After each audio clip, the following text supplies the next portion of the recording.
Welcome to Fusion 5 Radio with your host, Fusion 5 CEO, Rainee Busby.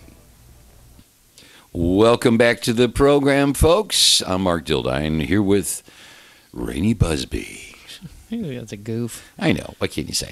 I'll tell you what. Rainee is going to be sharing some really incredible information for you. I want to encourage you to go to our website at fusion5radio.com, where you're going to be able to go to YouTube right there. And on the YouTube, we have all these lessons cut down. You won't get the whole program. You just get the lessons right there.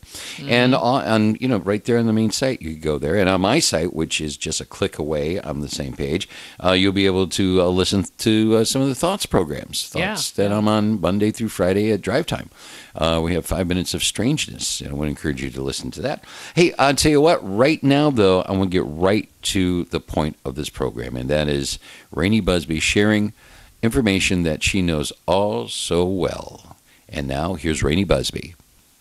Thank you, Mark. Okay, so let's chat about roles and responsibilities. This is a critical piece to any organization, business, nonprofit, church, it doesn't matter, family, the whole deal.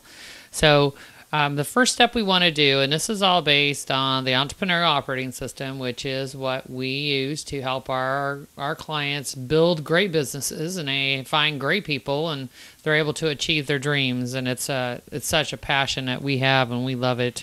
And I look forward to watching the transformation as more and more clients come on. So we take them through the process of really getting clarity on what are those major functions that you have. So major functions, what I refer to is like somebody's responsible for finances. That's true in business. It's true in the family. Usually one of the spouses is the finance person, right? The one that's the best. That's usually the thrifty one. And then you may have somebody in the family, church, business with the technology, IT part of it, right? Somebody's a little bit more techie. You're going to have some operations and probably some sales and marketing. So these are what we call functional areas.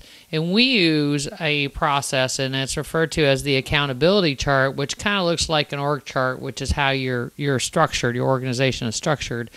But this really relates to the roles and the responsibilities for each one of the roles. So for example, we might look at the finance group, and if the finance group has people reporting to them, then leading and managing would be part of one of the areas of responsibility they have. They're probably also responsible for financial reporting. They're responsible for receivables and payables and getting the bills in, paying them, sending out the invoices, getting money in, all that good stuff.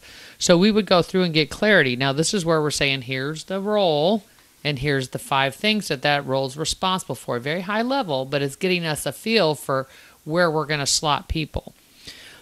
One thing to keep in mind is that we only allow one person to be responsible for each one of those roles. So we can't have more than 2 people, because when something doesn't get done or doesn't happen the way it's supposed to, we need to know who's held accountable. What we find, if there's more than one person, then they're usually it's, well, I thought you had it. Well, I thought you had it. And nobody had it. And so there we go. So we ended up with some problems. So we really do enforce you can only have one person per role. Remember, we talked about processes, right? Processes is what we would use. We talked about that in a prior show. That helps us to identify what the lower level tasks are. So that'll happen as well, but not during this process. Right now, we're really trying to get the right people in the right seats.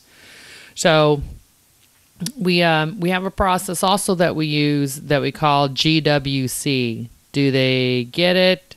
Do they want it? Do they have the capacity to do it? And I'll explain that a little bit to you. It's really pretty simple. But, once again, we're talking about trust before. We got to trust that these people are going to be capable of doing their job. If not, you can't take your eyes off of it. You can't lift up and start to look at how can we build a larger congregation, or how can we build a better business, or whatever it is. So what we find as well is that sometimes people are moved into roles a little too soon. Right? So they're like, wow, they were really great at this job. Let's give them a promotion. And then we find what we did is we promoted them to the point where they're kind of under so much stress right now they can't be successful. That happens quite a bit. Or we have technical people who get promoted, and that's not really a good thing either, because some technical people have no interest in being managers. They like to stay in their technical field. And so that would be an example.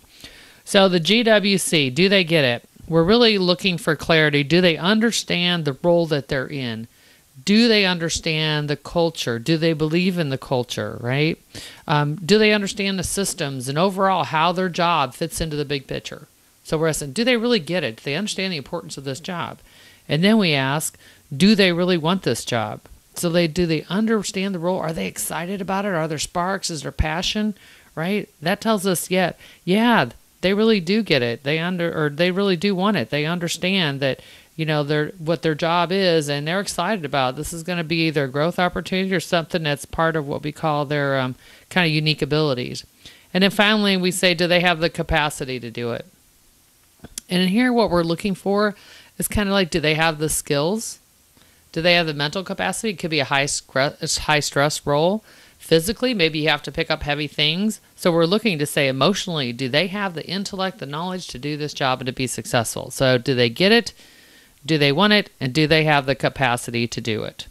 And so if they don't, typically we're going to tell you you've got the wrong person in this role, and you need to really think through long term if this is going to be someone you're going to keep and invest money and time, develop, and try to get them moved around, or are you better off finding a role that's a better fit for them? And this is the tough part. It's where you got to make the decisions, right? But we want to make sure we get alignment from the very top all the way to the bottom. Everybody needs to GWC their job and fit their culture, which we talked about before.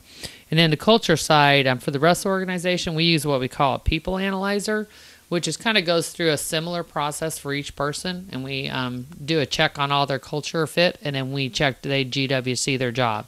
So I thought that would be a fun thing to talk about today, and it's applicable in many, many different aspects of our lives. Yeah, I agree. And the thing is that it's short but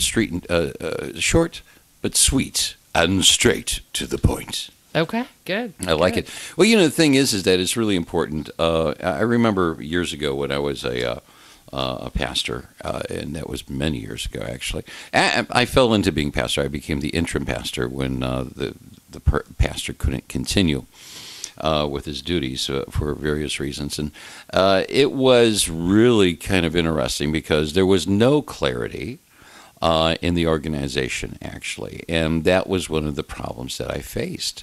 And there was folks who left at the same time because, when a pastor leaves, they also leave the church. Mm-hmm. And there was a complete new turnaround.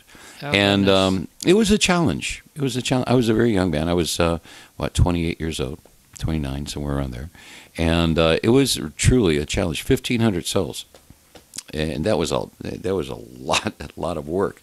So my heart goes out to the pastors, without a doubt, and that's how come I always bring in the word and share that part with the pastors. And if you have a pastor who's going through some challenges, make sure he listens to the show, or send him to our website at Fusion 5 Radio with Rainee Busby, or fusion5radio.com.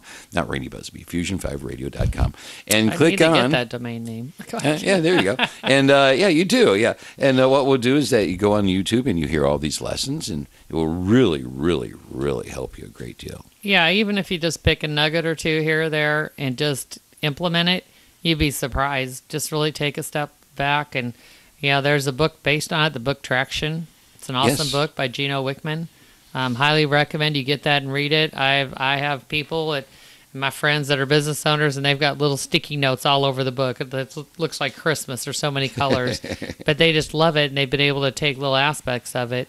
We go in and help implement this business operating model. It's very powerful. Love to do it. We're able to kind of challenge you a little bit more than you would if you do self-implement, but that's an option as well. Well, the thing is that reading and studying and listening to others who've been there is really important. In fact, it says in Ecclesiastes 10:10, a dull axe means harder work. Being wise will make it easier. How do you get wise? By reading. And by listening, like tuning into programs like this, where you're hearing some really real world. I need more coffee. I think so. Real world. Anyway, rolling real world. But the thing is that this is a place where you get really good information, and of course reading. But you got to sharpen the mind. Mm-hmm. Very true. Yep, you have to sharpen the mind. We are going to be coming into your areas soon. We're making plans right now, especially in the Mobile and Pensacola areas. We're planning on being there. We have invitations in Tupelo, Greenville, and so many other cities.